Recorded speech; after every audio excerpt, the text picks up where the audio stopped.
dia, senhores telespectadores do programa A Bíblia, História da Humanidade, de hoje, dia 14 de julho de 2018. Eu sou Espírito Rodrigues, estudante de teologia, menor, e vamos levar hoje até vocês, mais precisamente, no que estão nos assistindo e que vão nos assistir através desse vídeo, do YouTube, programa Bíblia, História da Humanidade, e vamos conhecer um pouco do que significa a existência de Deus. No último programa nós trabalhamos os mandamentos. A gente avançou um pouco na questão da leitura, mas hoje nós vamos começar conhecendo a história do que é a existência de Deus. Então, de certa forma, a gente vê aqui na leitura, quando é dito da seguinte forma, no Manual de Teologia Sistemática, a doutrina de Deus, quando diz o seguinte: desde que Immanuel Kant escreveu na Crítica da Razão Pura, tem sido comum para as pessoas insistir que é impossível provar a existência de Deus. Na verdade, essa afirmação tem se elevado como um dogma na cultura ocidental. Disse certo filósofo: ninguém afirma Deus não existe sem antes ter desejado que ele não exista. Essa frase tem um fundo de verdade. O pecador que não quer deixar o pecado passa a negar a existência de Deus. Infelizmente, não são poucos os que do alto da sua sandice proferem não acreditar no Criador. Pois bem, e aí a existência de Deus é algo não somente provado, como é inerente à alma humana. Nosso alvo não é dissecar Deus, mas registrar que as Escrituras ensinam acerca de sua natureza, de atributos. A existência de Deus é uma premissa fundamental das Escrituras que não tecem argumentos para afirmá-la ou comprová-la. O cristão aceita a verdade da existência de Deus primeiramente pela fé, que não é cega, mas baseada em provas, e estas se acham primeiramente nas Escrituras como a palavra de Deus inspirada e secundariamente na revelação de Deus na natureza. Muitos sabiamente, Severino Pedro escreveu: ainda que Deus não é uma ideia reservada aos filósofos e aos sábios, nenhuma noção moderna, nenhum elemento da civilização ocidental. É uma ideia universal do tempo e no espaço. Assim, todas as afirmações que fizemos concernente a Deus terão como fundamento não a vã filosofia, mas a Bíblia Sagrada, que é conhecida como Bíblia História da Humanidade. A Escritura pressupõe a existência de Deus em sua declaração inicial. No princípio, Deus criou os céus e a terra, está em Gênesis, capítulo 1, versículo 1. Todas as pessoas bíblicas sabem que a Bíblia tem algumas mudanças. A Bíblia dos evangélicos, ela tem 66 livros. A Bíblia dos católicos tem 73. Qual é a diferença? É porque tem alguns livros que o evangelismo não adotou, que o catolicismo adotou. Eu, por exemplo, sou católico, apostólico, romano. Os evangélicos não estão errados por isso, não. Estão certos nas suas escritas, porque é aquilo que eles queriam que fosse anunciado. Pois bem, e aí, como diz em Gênesis, versículo 1, capítulo 1, ele descreve a Deus não somente como Criador, mas também como sustentador de todas as coisas. Ele revelou gradativamente o seu grandioso propósito de redação ou de redenção através da escolha e direção do povo de Israel na antiga aliança, registrada no Antigo Testamento, e de sua aclamação final na pessoa e obra de Jesus Cristo, consumado no Novo Testamento.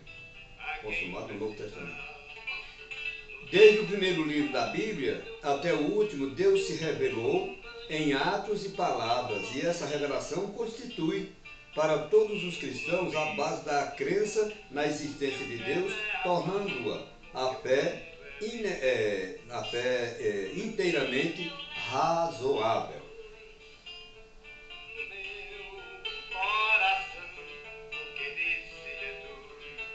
Evidências que provam a existência de Deus. Então, quais serão essas evidências que provam a existência de Deus? No rápido comentário, a gente quer anunciar da seguinte forma: a existência a vida do cristão, ela é baseada num único propósito: o propósito da criação de Deus sobre a humanidade e o propósito da vinda do seu Filho Jesus Cristo para tornar, logicamente, fazer com que todos se salvem. Aí está o propósito também, a apresentação da Trindade Santa, que é baseada no Pai, no Filho e no Espírito Santo, cada um com a sua particularidade. Deus Criador de todas as coisas, sustentador, como diz a Bíblia. Jesus Cristo, Salvador de todas as almas, o juiz divino. E o Espírito Santo, o santificador de todos aqueles que merecem, que têm fé, acreditam e respeitam e obedecem a Deus. Então veja bem, evidências que provam a existência de Deus. O fato de os seres humanos serem limitados, tanto no tempo quanto no espaço, e Deus ilimitado, já deixa transparecer a distância entre ambos. Portanto, ninguém poderá conhecer a Deus a menos que ele se revele, ou seja, a menos que ele se manifeste aos seres humanos de tal forma que estes possam conhecê-lo e ter comunhão com ele. Até vendo a dureza dos corações dos homens, o Criador inspirou o salmista a declarar: diz o nécio no seu coração, não há Deus sem está no Salmo 14, versículo 1. Não há Deus sem existir a fé. Ainda por causa do seu orgulho, o ímpio não investiga todas as suas cogitações, não são a Deus, diz os Salmos 10, capítulo 4.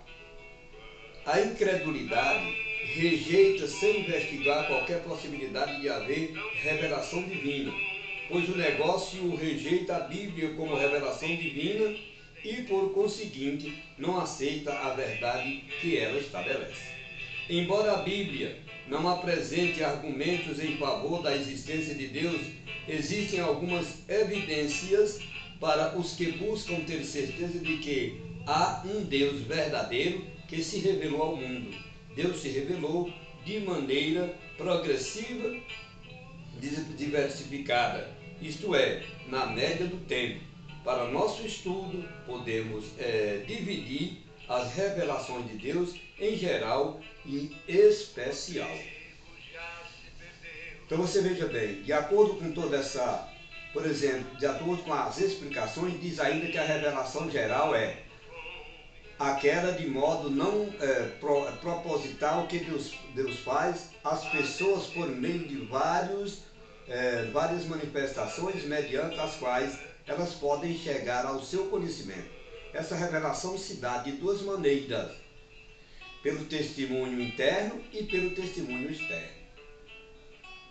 Pelo testemunho interno, o espírito do homem testifica a crença na existência de um ser divino superior, fazendo com que os seres humanos sejam o ser religioso por natureza. Em todas as culturas e em todos os tempos e lugares, os homens vêm crendo na existência de uma realidade superior a si mesmo e até em algo superior à raça humana. Pelo testemunho externo, a revelação geral apresenta os atributos invisíveis de Deus, porém isso são suficientes para a salvação. Entretanto, ela alerta o homem quanto à sua necessidade de crer em Deus, servindo conjuntamente para condená-lo, caso rejeite essa revelação. A revelação geral pode ser percebida por meio da natureza e também através da fé. O tamanho da Terra e a sua gravidade corresponde e sustem uma camada fina de nitrogênio e oxigênio que se estende em sua maioria até uns 80 km acima da superfície da Terra. Se a Terra fosse menor, a existência de uma atmosfera seria impossível, como ocorre no planeta Mercúrio. Se fosse maior, a sua atmosfera conteria hidrogênio livres como em Júpiter.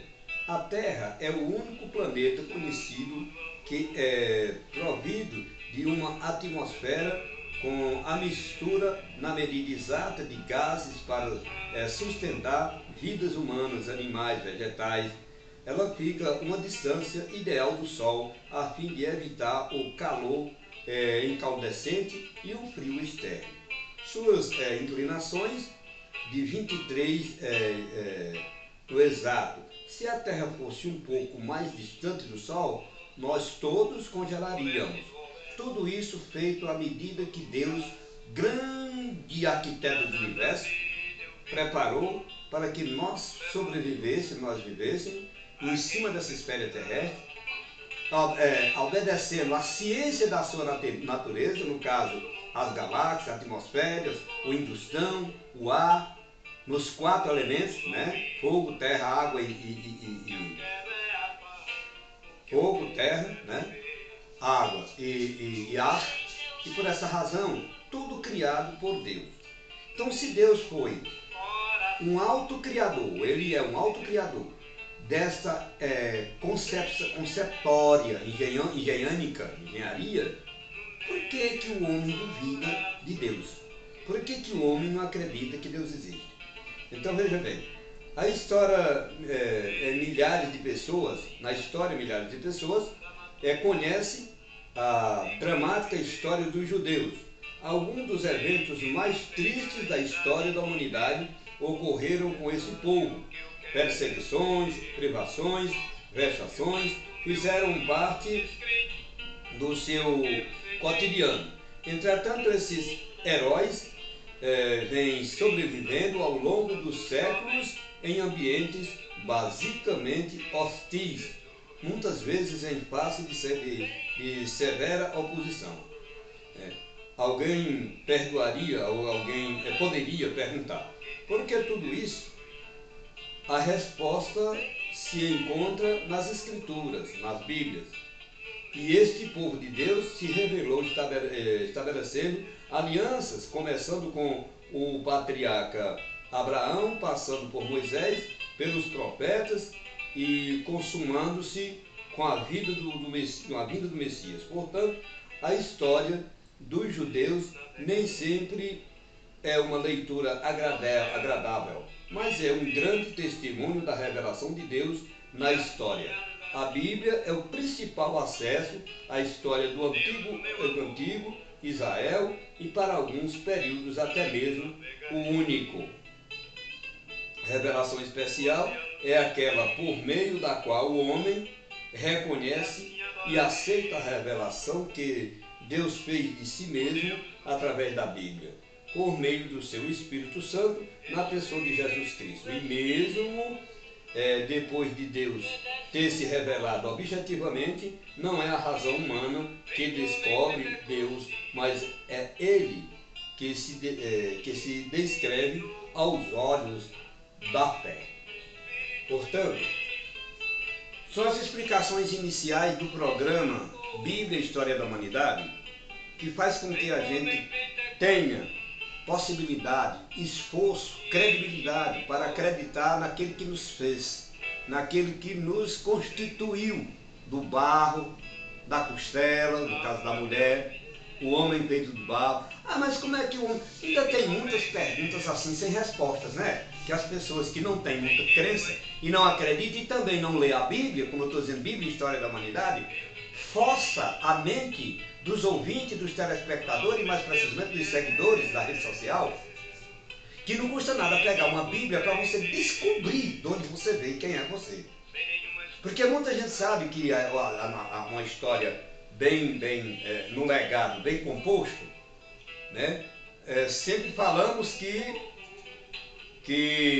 a Bíblia é a história da humanidade, né? E por essa razão, o homem foi feito de barro. Ah, o homem foi feito de barro? Foi. Muito bem. Agora, como é que o homem foi feito de barro? Só quem pode dar essa resposta é a Bíblia. Mas como é que o homem foi feito de barro e ele está aí hoje magnificamente de carne e osso? Porque Deus soprou nas narinas do homem, quando ele fez aquele molecão de barro, né? Ele soprou nas narinas do homem e deu vida. E ao dar vida, através da sua força e do seu poder, o que era barro, o que era só barro, transfigurou em carne, osso e sangue. E aí o ser humano virou uma peça sustentável, preparada por Deus, com raciocínio, com inteligência, e imitador do próprio Deus e portador do Espírito que Deus nos colocou, que é o Espírito Santo, que habita e coabita em nossos corpos. Nós somos templos do Espírito Santo. Então, por essa razão, vem aí a explicação lógica do sopro de Deus nas narinas do homem, para que o homem tivesse vida. E assim também aconteceu com a mulher.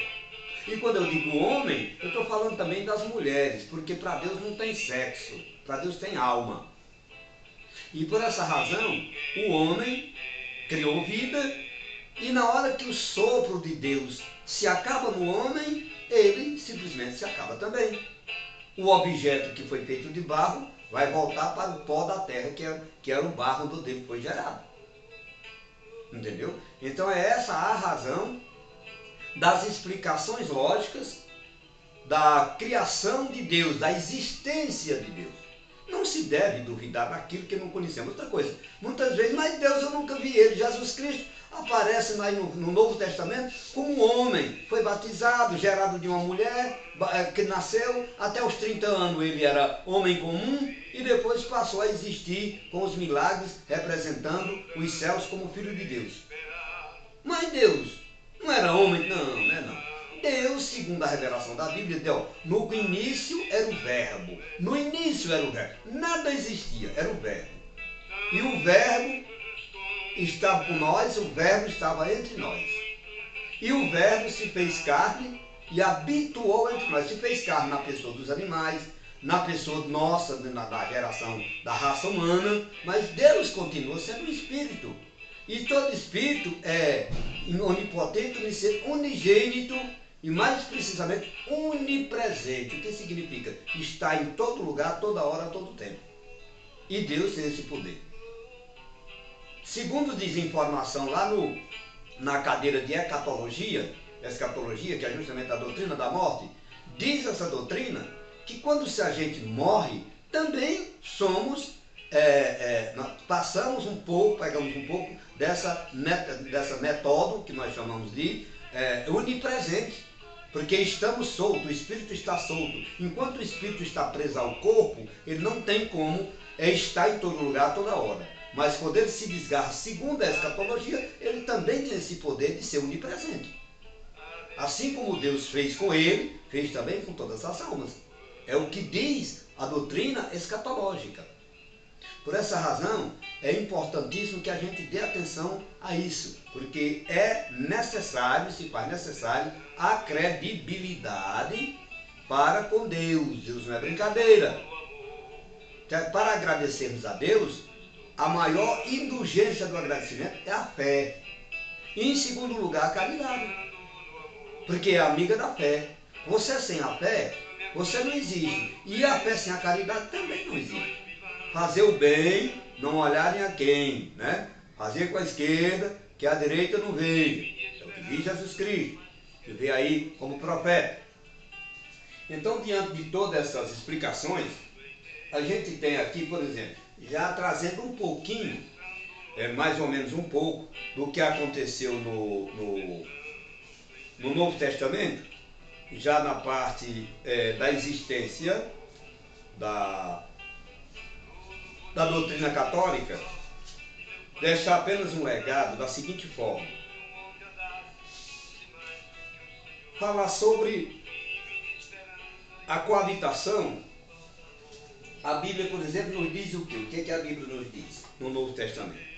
A Bíblia, lá no seu início, lá antes do Gênesis, no seu comentário, então a Bíblia é muito clara, não é a Bíblia católica não, são as Bíblias, de modo geral, as Bíblias, que é feita, baseada nos ensinamentos fundamentais da igreja, das igrejas e das religiosidades. Então ela diz o seguinte: ler a Bíblia hoje, o que significa?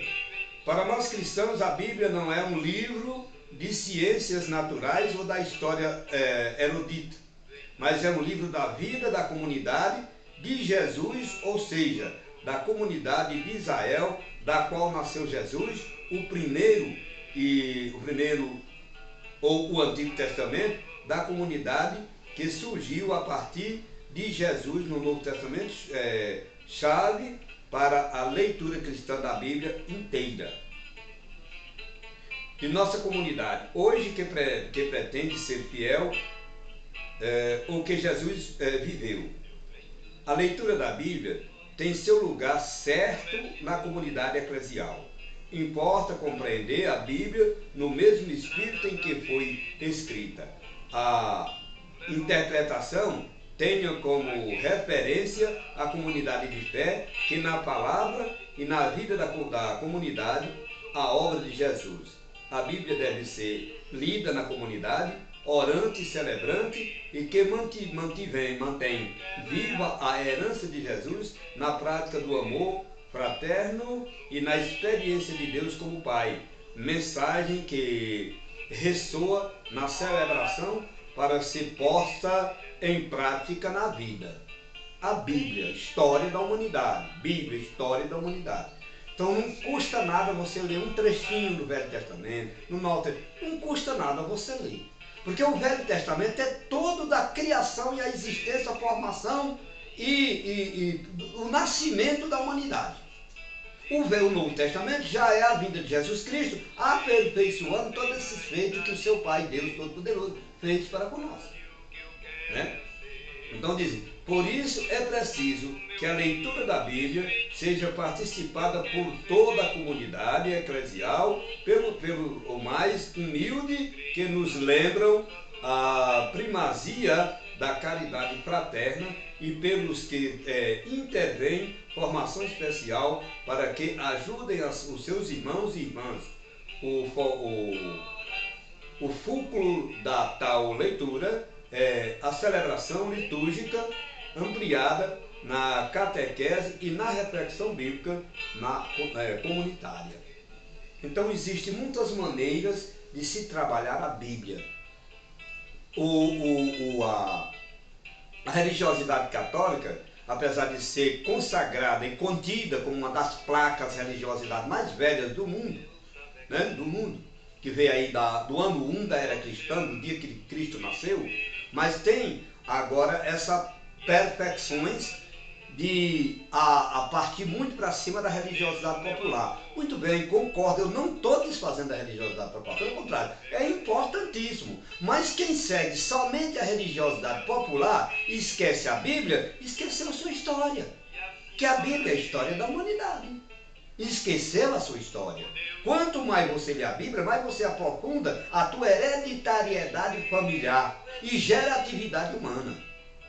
E se você continua só na religiosidade popular, você nunca vai saber de onde você veio, quem você é, qual foi a hereditariedade que você veio, a formação da cristandade, a educação da cristandade, a luta, o sofrimento, o sacrifício e as vitórias, tudo isso.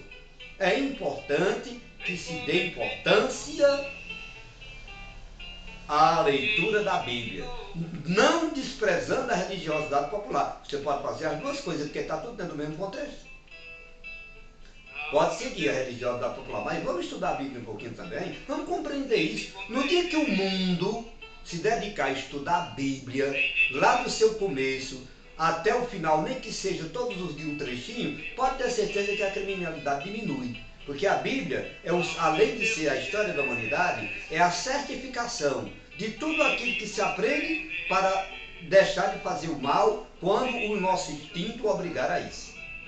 Quando a nossa alma perdeu o sentido, quando a carne ganha a guerra do corpo, com o corpo, a guerra com o espírito, aliás, aí nós vamos fazer maldade. Mas quando o espírito comandar, quando a sabedoria atuar e quando nós compreendemos o que é a leitura da Bíblia, pode ter certeza, e o que ela significa para nós, pode ter certeza que a criminalidade diminui. Porque o homem passou a absorver a palavra de Deus, de verdade. Não é só no culto e nem só na missa, mas em si próprio. Porque nós somos a missa, nós somos a igreja, a igreja. O templo onde a gente vai é o corpo, e Cristo é a cabeça e nós somos os membros.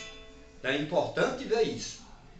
Em qualquer religiosidade, na hora que você dedicar-se a aprender o que a Bíblia nos ensina e nos mostra, no dia que você dedicar a isso, a aprender isso, você pode ter certeza absoluta como a maldade ela diminui, mesmo que ela não se acabe, porque é uma semente impregnada, é difícil de acabar, mas pode ter certeza como a compreensão do homem muda de sentido para melhor. E isso traz para nós um legado muito importante, que é a compreensão daquilo que a gente todos os dias aspira, que é justamente a poder conversar com Deus, ficar mais próximo de Deus através das leituras. As leituras nos ensinam a conversar com Deus,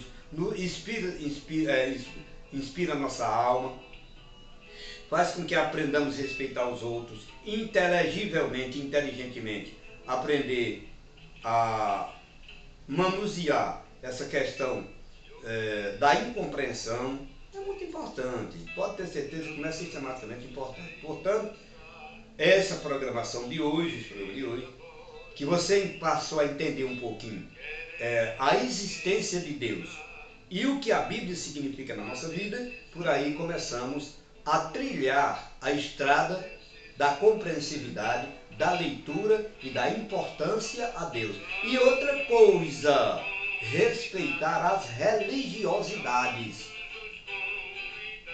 Vamos parar com essa história de desfazer dos nossos irmãos religiosos, porque cada um tem a sua maneira de ver a Deus, de adorar a Deus e de estar perto dele, solicitando o que mais ele pregou, que é a história da salvação.